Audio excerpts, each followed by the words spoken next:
Ashok, you may remember from some previous webinar series. So Doris the dragon, representing the anger or irritation part of ourselves. And it can be anger at external people and situations. It can be anger at having this condition, or indeed it can be anger at ourselves. Yeah. And in each of those scenarios, this can rev up our nervous system, yeah, and cause just as many vicious cycles as fear and anxiety.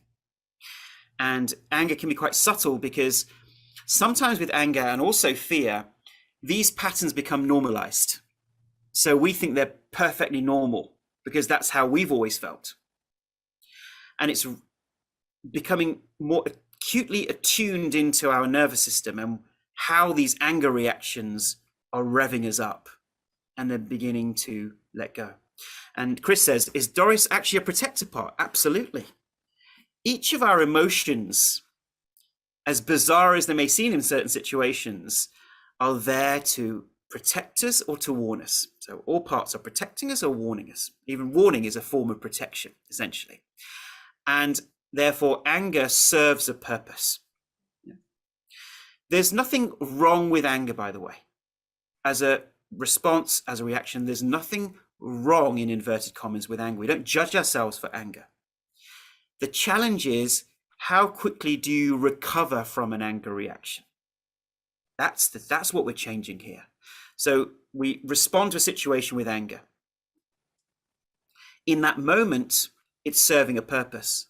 But if it then lasts for hours, the whole day, the next day, then all it's done is rev up your nervous system for longer and longer periods of time.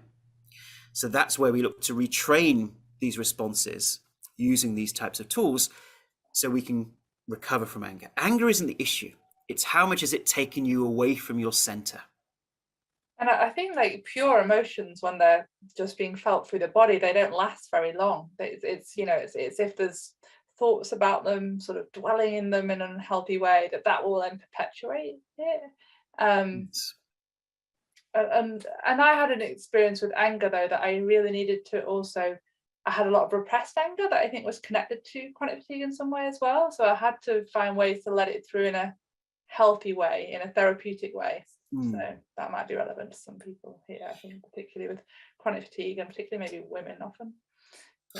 Yeah, no, I agree. And this idea that an emotion comes up, and if we just are neutral observers of that emotion, as we talked about last week or the week before, they begin to dissolve away. But the moment we start having a thought about it, oh, I'm feeling really angry, it is that person's fault that they've made me feel angry. Then we've created a thought about it, which triggers more emotion, which triggers more thoughts about the emotion, and round we go in another vicious cycle.